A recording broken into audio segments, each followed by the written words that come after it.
May buntag, you are watching Rappler and we are at the International Media Center at the Mactan World Museum to cover the 48th ASEAN Summit with the Association of Southeast Asian Nations Summit and other related meetings here in Cebu Province. My name is Cupin. I am joined by my colleague Tatiana Maligro. We are walking you through the events of today, May 7. Para ito yung first day of two, more or less, yung major days in the 48th ASEAN Summit and other related meetings. More or less, the whole of today, foreign ministers and economic ministers are meeting ahead of the main summit tomorrow, which will feature all the leaders of ASEAN talking for the first time with the Philippines as chairperson of ASEAN. So basics muna tayo. Ano ba ang ASEAN? The Association of Southeast Asian Nations is a bloc composed of 11 member states, dati 10 last year, with the inclusion of Timor-Leste as the latest member of ASEAN. 11 na ang members ng bloc na ito. So anong point ng ASEAN? Regional cooperation. That sounds like a buzzword, but essentially it means finding out or figuring out a way for the 11 members to work together in terms of economic integration, pati na rin security at pati na rin development. So itong tatawag din ng socio-cultural pillar or community ng ASEAN. What does it mean to be a chairman or the chairperson of ASEAN? In effect, well, physically, ikaw yung mag-host ng lahat or most of the meetings under ASEAN.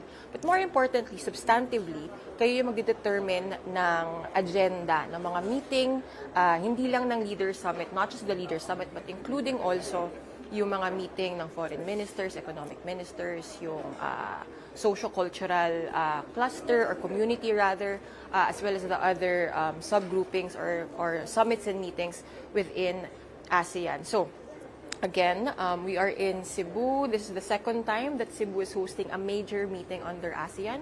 In January, it hosted the first ever political meeting, which was the AMM or the ASEAN Foreign Ministers Meeting. Again, here in Cebu. Dito rin sa Mactan actually yon. So, ang mangyayari dito, tomorrow, nagsimula na actually, hinay-hinay, nangabot na ang mga leaders under ASEAN. So, all 10 ASEAN member state leaders are coming to Cebu plus the rep of Myanmar. Nganong rep lang? Bakit hindi member state leader? We'll talk about that a little more later. This is the first leaders level meeting hosted by Manila or the Philippines as chair. Cebu, fun fact, was also the last time that Cebu hosted ASEAN was in 2007. Actually, fun fact pa, kadong 2007, na-create ang current ASEAN structure na tulo ka communities or 3 communities, yung political, economic, and the social-cultural. Before kasi, it was just the economic and the security communities under ASEAN. So ano yung point ng ASEAN Summit? Well, it's usually twice a year, sometimes once a year, opportunity for leaders under the bloc to meet together. In here and in other summits, there will be 2 meetings, may retreat, may plenary. Retreat is more informal, plenary is more formal. So they talk about a myriad of topics, so from trade, security, development.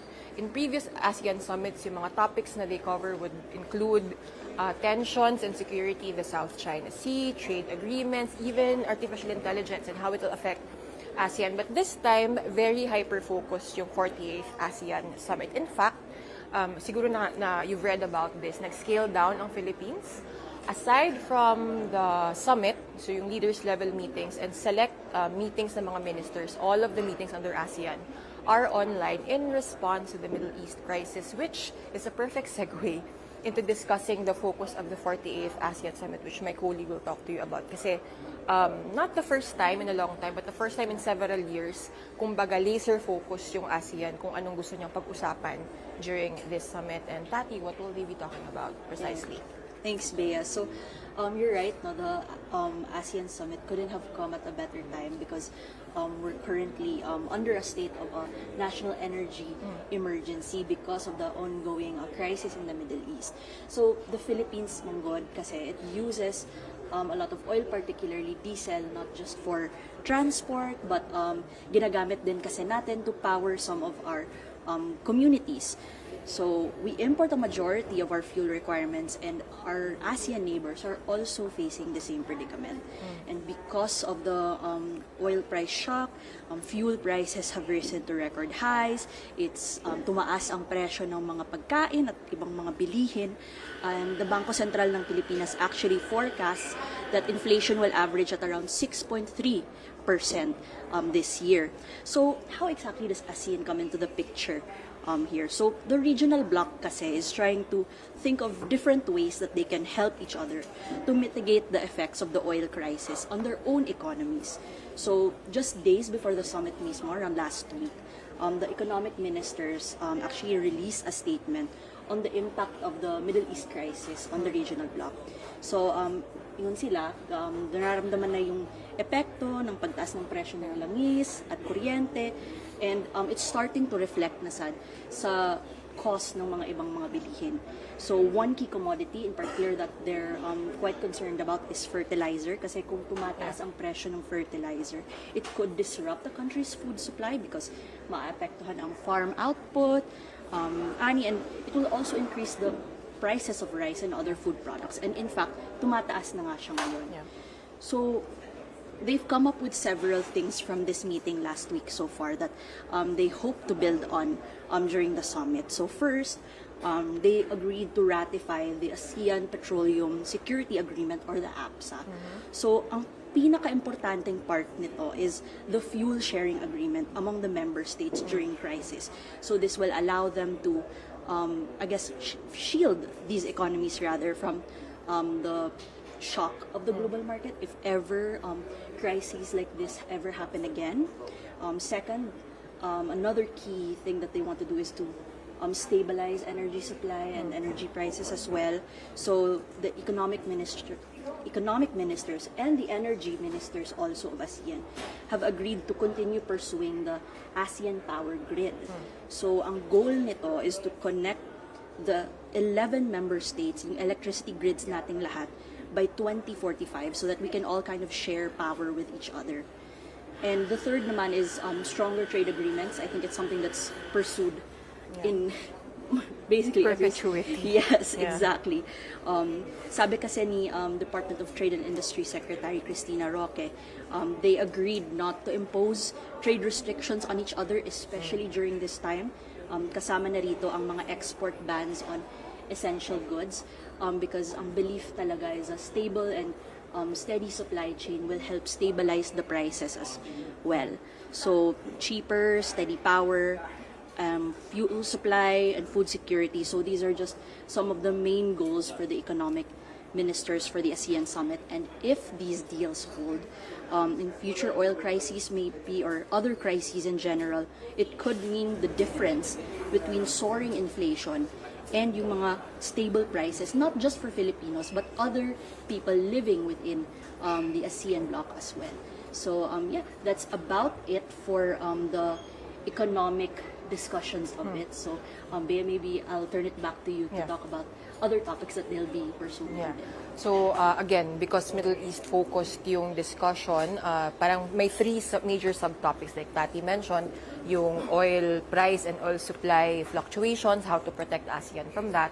Second, yung food supply or ensuring food security in the bloc. And third would be the safety. Ang phrasing ni President Ferdinand Marcos Jr., the Philippine President, but also the chair of ASEAN, is to protect ASEAN, Southeast Asian nationals across the world. Pero really what he said earlier in March, right after declaring yung national state of energy emergency, parang he was specific to mention na migrant communities across the world, again because of the shocks of that have happened, or shocks caused by a different region in the world, which actually is what Foreign Secretary Maria Teresa Lazaro, yung Foreign Secretary ng Philippines and also the chair of the Foreign Ministers meeting, pointed out earlier, no, na parang what they need to talk about is how to cushion perhaps ASEAN from shocks caused by the war in the Middle East, the disruptions caused by the U.S. and Israel's war on Iran, in the Middle East. So there's a very interesting graphic right behind the camera, actually. It says by 2030, ASEAN is poised to become the 4th largest economy in the world.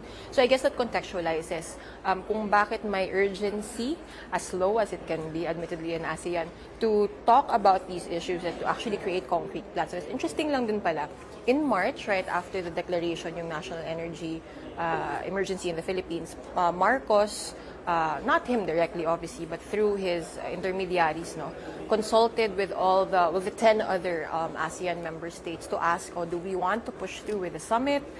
Maybe should it be online or should there be adjustments? Again, given the difficulties across ASEAN, kasi hindi lang naman, if you recall, a month ago, and Tati knows this perfectly, diba? Parang there was a scramble of where to source energy, whether it be crude oil or refined petroleum products na. And this was experienced in different extremes, siguro, by different countries in ASEAN. But what Marcos said, based on consultations with other ASEAN members, is that this is absolutely, kumbaga, hindi tayo dapat umiiwas ng in-person meeting. And in fact, ito yung time para pag-usapan natin kung ano bang ginagawa natin. So, interestingly enough, we saw yung agenda na pag-uusapan sa retreat and sa plenary. Yun yung mga dalawang meetings where the leaders will convene. Yung isa parang it's the plenary that will focus on kumbaga the moving forward of ASEAN. How does it respond specifically to the difficulties caused by the crisis and the war in the Middle East? But in the retreat, they will be talking about what they've learned so far. Kumbaga reflection session siya for leaders in ASEAN, mga takeaways, and perhaps not just the effects on the countries, but how the countries have responded to this crisis and whether some things have worked out or other things have not worked out. So I just want to talk about migration. Interestingly enough, yung tatlong topic na ito, food security, energy security, and yung prices ng energy, pati na rin yung protection of migrant workers. These are actually issues that are very hyper-specific to the Philippines. The Philippines is the most dependent on Middle Eastern oil, both in terms of crude oil and in refined petroleum products, more so than any other country in ASEAN, actually. Tayo din, or the Philippines also, where most migrant workers from the region come from. Indonesia is second, but it's a distant second. I'm just gonna pull out a statistic. Yung estimate is around 8.3% of migrant labor worldwide comes from Southeast Asia, and nearly half of that are in the services sector. Services sector, so as in domestic service, domestic work, pwede sa mga hotel, BPOs. These are actually jobs that are easier disrupted when there's something like a war, right? Ito yung mga nawawalan ng trabaho temporarily or more long-term dahil sa disruptions caused by the war. So, that's another major issue that will be discussed by the leaders of ASEAN when they meet tomorrow. So today we expect nearly all leaders halos will be arriving on May 7 ahead of the summit tomorrow. So again, in the retreat, we expect them to talk about lessons learned, yung oil supply, price, volatility. But I also want to zoom out on what will not be explicitly discussed perhaps by the leaders, pero na-bring up siya ni Secretary Lazaro kanina ahead of the AMM or the Foreign Ministers meeting. They will be talking about yung mas regional geopolitical issues. She didn't mention specifically how ASEAN feels and how ASEAN situates itself in the competition of superpowers in the region. But I just want to pull out a survey conducted by ICIAS Yusof. This is a Singapore-based think tank, right before actually the war on Iran. Overall, ang indications is Southeast Asia, and this is a survey conducted on thought leaders, mga academics, mga civic servants, NGOs, INGOs based in different countries across Southeast Asia. Generally, the trend is we are less welcoming, ASEAN as a whole, less welcoming to U.S. Political and economic influence. And maybe, bakit? Yung top concern, geopolitical concern in the region heading into 2026 was U.S. leadership under Donald Trump. Now, this is the first kasi consistently, typically, ang top concern ng ASEAN thought leaders, again, ito yung mga Kumbaga, these are people that influence strategy and policy across the region. Has always been something domestic or something more regional, such as the South China Sea, security in the South China Sea. For the first time, hindi yun yung top concern ng mga na-survey ng survey na ito, right? So they're concerned about U.S. leadership under Donald Trump, meaning kung anong gagawin ng U.S. Perhaps not just in ASEAN, but in other parts of the world. And true enough, right after that survey was concluded, the U.S. and Israel launched an attack on Iran, leading to disruptions, not just in ASEAN, but across the world, but especially felt in ASEAN because of our dependence on oil from the Middle East. So other issues na hindi pag-uusapan ng leaders this week, for better or worse. One, just to reiterate, yung isa sa pinaka-goals ng Philippines as chairperson of ASEAN is to conclude a code of conduct on the South China Sea. This is a negotiation that's been ongoing since before I was a reporter, since before I graduated from high school, in fact. Kung di ako nagkakamali, grade school pa lang ako, pinag-uusapan na ang COC. Ano ba ang COC? This is basically, it's a code. It's a set of rules that ASEAN and China are expected to follow, asterisk on that, kasi hindi pa pinag-usapan kung binding ba siya or hindi, or hindi pa nag-agree kung binding ba or hindi. So the goal of the COC is to avoid confrontations, avoid tensions, or at least bring down tensions in the South China Sea. Of course, it's a major waterway. There have been comparisons. I mean, the importance of the South China Sea has been compared to the Strait of Hormuz. Na, diba? Parang kung sa Strait of Hormuz, almost 90% of the oil and petroleum that passes through there goes to Asia, right? Kaya sobrang affected ng Southeast Asia. The South China Sea naman, a third of the world's trade passes through the South China Sea. So, hindi lang siya concern ng ASEAN, pero concern siya ng the rest of the world, frankly. Yung freedom of navigation and that nobody dominates or controls passage through the South China Sea. Sinabi ng ASEAN spokesperson, Deputy Assistant Secretary Dax Imperial of the DFA, there's progress, or they are encouraged by the progress of talks on the COC on the South China Sea. The last discussions or negotiations took place in Beijing around a week ago before the summit. Separate event yan kasi from the ASEAN summits or the meetings themselves. Separate discussions ng COC. So the goal is to have it done by the end of 2026, or the chairmanship of the Philippines. Yung deadline na iyon, hindi lang naman Manila ang nag-decide na kailangan matapos by 2026. This was decided upon by the foreign ministers of ASEAN back in 2023. So the challenge for the Philippines as chairperson is to steer discussions. Of course, what complicates that is that the Philippines has been tensions. The Philippines has had a very tricky relationship with China in the past recent years, no? Because of tensions in the South China Sea. Maraming claimants in Southeast Asia in the South China Sea, but perhaps most publicly, or pinaka-public yung tensions between Beijing and Manila over features and spots or pockets of the South China Sea where nagkaka-confrontation yung Coast Guards or even the Navy from time to time. Another major issue that won't be discussed by the leaders because of their focus on the Middle East, but will be discussed by the foreign ministers because it is so pressing for ASEAN nga yung situation in Myanmar. If you recall, by late last year, natapos yung, nag-conclude yung elections in Myanmar. Elected as president was the junta leader. Now, in ASEAN, hindi pwedeng, the junta cannot send their representatives here to represent Myanmar. Instead, they're represented here by a permanent foreign secretary, a civic servant who speaks for and engages with ASEAN on behalf of Myanmar. So hindi pwede ang political actor from Myanmar that was decided upon in 2021 by ASEAN leaders. So hindi yan madidiscuss at hindi yan magbabago yung status quo because the leaders won't be taking up Myanmar nga ngayon. So even the question of will ASEAN recognize the elections in Myanmar, that has not been discussed and will be unlikely to be discussed because it is not on the agenda in this ASEAN Summit. So we expect the status quo. However, I have to point out na si Foreign Secretary Maria Teresa Lazar is also the ASEAN Chairperson Special Envoy to Myanmar, and she said earlier sa AMM or sa Foreign Ministers meeting na she will be delivering an update to her fellow foreign ministers on behalf of the ASEAN chair. So we'll find out from the DFA kung ano ba ang assessment ni Secretary Lazaro on the condition in Myanmar shortly, maybe later today. So again, this is only day one of it. It's a pretty packed 2 days, right? So parang later on, kanina natapos na yung foreign ministers meeting. Nag-meet din yung economic community led by Secretary Roque. Pero we also magbi-meet din mamaya yung political security cluster headed by Secretary Lazaro.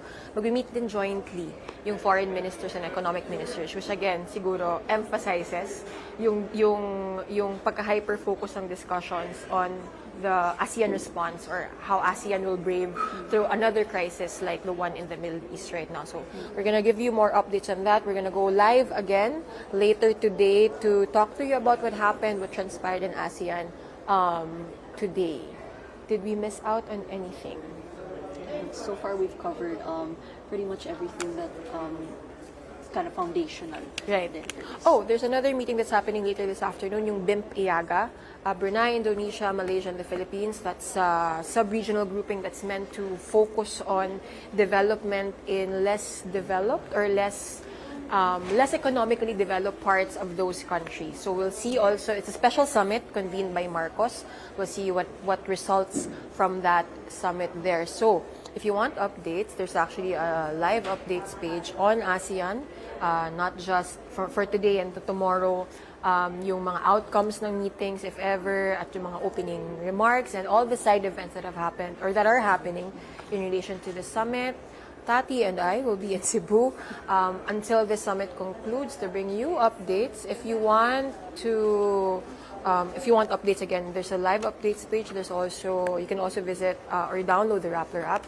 Everything's there, and the security and global affairs cluster. Keep it on Rappler. We have several reports already out actually explaining what is happening in Cebu and why it will ultimately affect not just the region but you as a consumer, as a Filipino, and as a Southeast Asian national. This has been Cupin. And this has been Tatiana Maligro. Thank you for watching.